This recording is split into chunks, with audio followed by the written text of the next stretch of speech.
Hey everybody, welcome to Spigel Asks. This is a brand new show on the ZBN. I'm Spigel, and I'm going to introduce you to every single member of the ZBN. Now, this is a group of people that have become larger and larger over the last year, and we have a lot more contributors now than we used to. But we're going to start off today with one of the originals. Ladies and gentlemen, I have Xiaber with me for the very first ever Spigel Asks. Welcome to the set, Xiaber. Thanks for having me. Hey, did I finally pronounce your name right? It's Xiaber, right? Yeah. Xiaber. Yep. And where did that name come from specifically? That was actually a question that they wanted me to ask. Well, back when I played a MMO called Ragnarok, I actually misspelled a character's name from another video game, and that became like the popular character in that game. Like all the people in it knew me as that guy, so that just became my name. No, that's a pretty good story, actually. Yeah. Most people are just like, well, I took my middle name or I took my first name and then I put the word Mr. in front of it.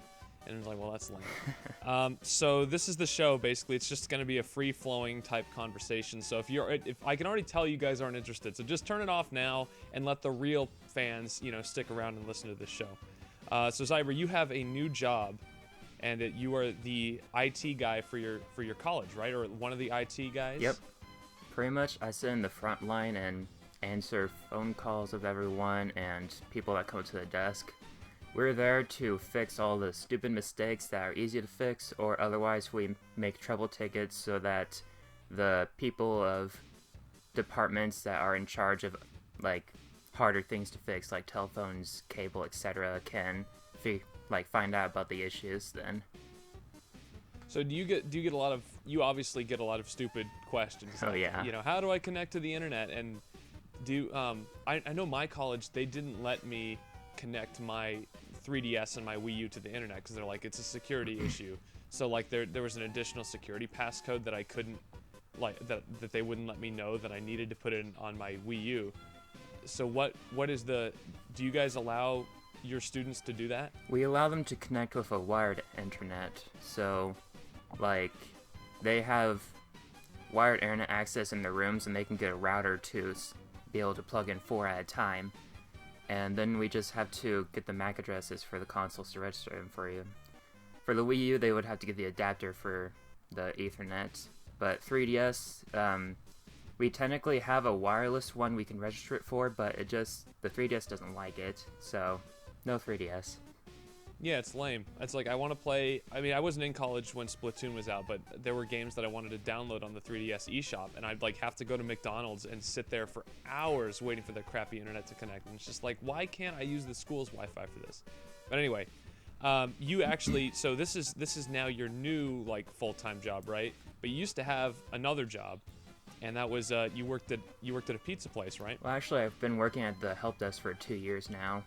But that's now your only job, and it's full time now or close to it? No, I have a different job at a deli department at a grocery store. Okay, well I clearly have not been following your life's career path very well, but tell me a little bit about working at that pizza place. Working in fast food, I found when I worked in fast food, it can often create this environment for the employee that is potentially supremely agitating. So did you have those experiences? What was that like? Yeah, the first half of the 4.5 years I worked there, I actually really enjoyed it. We kind of saw ourselves as a family there. Our managers were pretty awesome. There was always one really bad manager, but that just can't be helped. That's any place. Yeah. Our store was pretty awesome. Everyone generally treated each other well and got a lot of money and tips from there. And then it just kind of started going downhill because things started changing. Corporate wants to get rid of buffets everywhere, and we are the last place to have buffets now. And they changed, we couldn't prepare the dough for the next day until 7 o'clock at night anymore. So it used to be that I could come in at night and the prep was already done, but then it became I come at night and I had to start beginning prep. You had to do the prep. Yeah. And so that happened. A Papa John's opened up nearby, so we lost a lot of business because of that. Yeah. Because we have 10 pizza places in our town now. And then they kind of 4-star manager and assistant manager to transfer to a different store because they were going to open that store up as a brand new thing, and they wanted the best managers in the area to go there. And so then they transferred the managers from those stores to us, and that's just when it went really down. So basically, your store was not only gutted of talent, but you also received lesser talent in return in a period of time when your store was already struggling because of other competition from that. That to me, it seems like corporate mismanagement at like the highest level. Bad. That's crazy. Because like our store was known for like raising managers and then sending them off to other stores to own them. Yeah, that's the same thing with the store I work at right now. It's a training ground for talent. The only problem was that the managers didn't like the people over the other store, so they ended up quitting after a year or so. Right. But you must have some good stories either involving like another employee or like an irritable customer. Like, what are some of your experiences working with like closely with this family that you have? Did you ever have any encounters with them that were less than familial? I remember one time there was this guy who came, and apparently he like, I don't know, he had welfare or something where he wasn't working to get money, he was just working because he was bored. And so he was an awful worker, and I was there for like a year and a half or so at the time, so I was like, he didn't see me as having any authority, but I was just getting ticked off at him, trying to get him to actually work properly and stuff. So I was pretty happy when he finally quit. I love it when bad employees either quit or get fired. Yeah, I'm not sure if we've ever actually fired anyone directly. Like, usually it's either because they stopped showing up or, like, recently, I mean, before I quit, there was this one girl that was just doing an awful job, so we kind of just kept dropping her hours until she quit. Yeah, that's one of the most effective ways to do it, because then you don't have to go through all the paperwork of firing somebody. Yeah. But, so what were some of your perks? I mean, you already mentioned the tips. Did you get like free pizza? Oh yeah, there was a lot of free food. I mean, well, actually there was this one summer, I had a really good manager and cook that would close with me because at that time they always had me closing for whatever reason. And so there was for some reason always leftover cinnamon sticks, and I would just order cinnamon sticks and breadsticks and go, and that would be my dinner. Pizza breadsticks or pizza place breadsticks I find are always like super underrated. Have you ever had the Little Caesars breadsticks? Yeah. The crazy bread? Yeah. I think that's better than their actual other products. I think that might be the best thing they sell. Yeah, it's pretty good. It's also really buttery. Yeah, it's amazing. So you go home, after your hard day on the job at the pizza place, customers yell at you, employees are shutting your head in the pizza oven. What do you do to unwind after work? Like, what's your main thing that you do when you get home? Well, either I just go instantly to bed or I just go online. That's a lame answer. I was hoping you'd be like, playing games, or you'd go to a party or a movie or something. No. But when do you find time to play video games? Because obviously that's sort of the main thing that ties us all together, is the fact that we all play video games. Well, at the moment, just whenever I can, which isn't very often. So you're busy? Yeah. This is kind of a lame question, because I feel like I ask it to everybody, but do you have a favorite game? Like, aside from Mother 3, what game do you like spend the most time playing? I don't know, I'm trying to think of if I should say like overall or recently. I mean, overall I probably spent most of my time playing the Kingdom Hearts series. So you're able to navigate your way through all the ridiculous story stuff. Oh yeah, I have no problem with the story. So we also did, we together, me, you, Chris, and Nick, I think, we did the March Jorah's Maskness flop this year. Yeah. I don't know if you remember that. Yeah. But you were part of the original nominating group. I thought you had some odd choices, but tell me about an underrated game, that either one that you nominated or one that you thought about nominating that you think more people should try. You mean besides Shrek 2? Yeah, besides Shrek 2. We know about your love for Shrek 2. Eco, definitely. Yeah, I've got that one. Yeah, if you have a PS3, it's very easy. Just get the Eco and Shadow Colossus collection. It's a really great game. It reminds me a lot of Zelda, because like you're just a boy trying to rescue a princess from a castle. Classic story. Yep. A lot of people, I think, know you, maybe just sort of changing gears here, as one of the first people to really sort of get involved with the ZBN, because you were the third member of the original podcast team with me, you, and Omni. But what made you want to get involved in the first place? Like, I can't even remember if I directly asked you to join. I think you just kind of showed up and you're like, I'm gonna do this. Yeah, it was at that time that I was getting into the roleplay stuff with the other members, and I Because kind of just to preface that, we all come from the Zelda board on IGN. Some of Yeah. us are still there, some of us not so much. Yeah, so I was getting to that. I'm all like, hey, why not get into other things with these people? I don't have anything else to do. Yeah, I had made a thread like several years before asking if anyone had wanted to do a video game based podcast with me, and it's sort of, at the time, we didn't really have the capabilities to do that. Skype wasn't really a thing. So it was hard to connect with people to be like, here's how we're going to coordinate this podcast. And but then a couple years later, we had the ability to do it. We had already been in a Skype chat with each other, so I'm like, why don't we make a podcast just for us, and we can like talk about games, and we can talk about what's going on the board. And that's sort of what it started out as, and now here we are. And I remember thinking you were a good candidate for it because you always had a lot of smart things to say. I mean, I originally joined the boards because I kept finding people asking questions about video games, and a lot of times they asked them very strangely, so other people had no idea what they were asking. I'd be all like, what are you talking about? They're obviously asking about this. Well, you're the resident, like, A Link to the Past. Like, you're basically a strategy guide when it comes to that game, right? Yeah.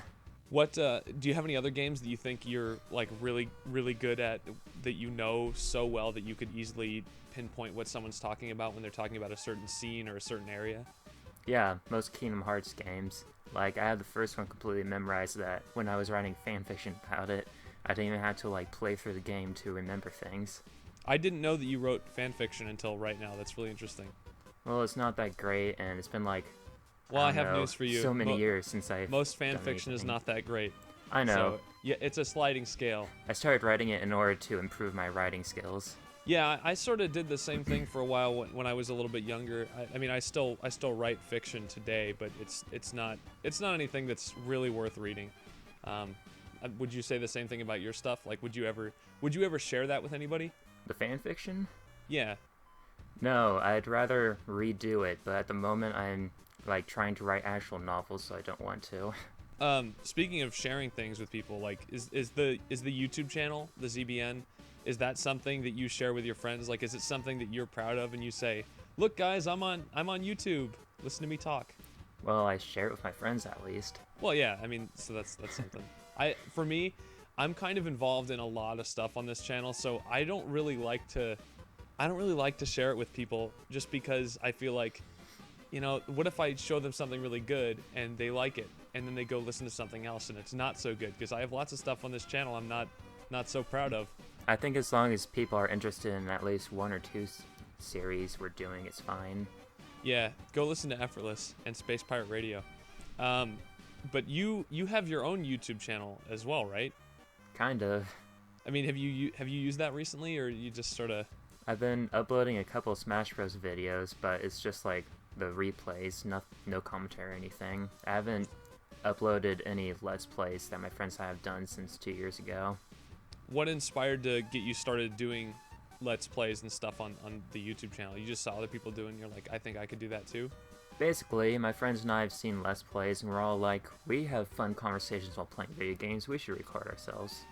I feel like a lot of people think that, and I feel like people always talk about Let's Plays as being, there's a lot of Let's Players out there who are kind of mediocre, but I don't know. I feel like as long as you're having fun, and that's all that really matters, and that's sort of why we do this. Yeah. It's just, we're having fun here. I mean, like, my YouTube channel has more videos than the CBN channel, but we only have like 5 subscribers. Really? Just Kingdom Hearts 2 was over like 150 episodes. So when you're not doing that, or you're not playing video games or working or whatever, what are some of your other interests? What else do you do? Homework. That's not an interest. That's something you do because you have to. Like, what do you like doing? I know you've mentioned in the past you like to run, right? You run with your sister or whatever? Yeah, I'll be doing a Halloween 5K tomorrow, or Oh, wow. Halloween day. Do you run in a costume? I can, but I'm not going to. Okay.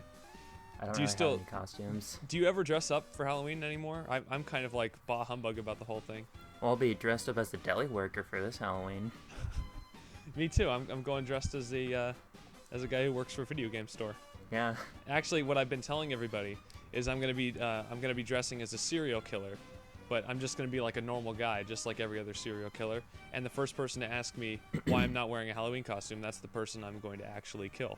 Just the first person or every person that asks? Well, I'd say the first person, but I'm probably just gonna end up killing a lot of people. So, we'll see. I'm not sure if that's actually a serial killer or not. Well, wouldn't a serial killer be someone who kills people like with a pattern? I'm not sure actually. I'm gonna have to look that up. But for now, I think that's it. I think that's a pretty good show we got right there. Little nice 20-minute talk with Xiaber of the ZBN. Specifically, done a lot of work with the ZBN podcast. If you go back and listen to some older episodes, he's on them. Not quite everyone. You probably on like what, a little over half of them. Yeah, about. It must have been amusing, I think, for the audience that our first episode featured someone who's notorious for not talking very much. But I think we've got some good stuff out of this. Yeah. Why is it that you have gained that reputation as the guy who doesn't talk? Just because you let me and Omni talk over you? Basically. Yeah, I'm sorry about that. I feel like I might have done it a little bit today. But at any rate, thanks for listening to the show, everybody. But don't forget, you as an audience, your one and only job is not one job, but you also have to like ask us questions. So if you have any questions for Xiaber, leave them in the comments, and then I will ask him those questions, and then I will read the best responses that we get next week or whenever we do the next one. I don't know. This is very unplanned. But also in the comment, ask who you want me to interview next and what questions you have for them. So like if you want me to interview Deg, say I want you to interview Deg, and my question for Deg is, why are you so sexy? Stuff like that. Well, not that. But leave a comment below. I will totally read them and I will take your input. Xiaber, any final thoughts? Deg is pretty sexy. Yeah, can't argue with that. All right, thanks, man. Thanks for coming on the show. No problem. And you've been listening to Spigel Asks. I will ask you to watch our next show. Thanks.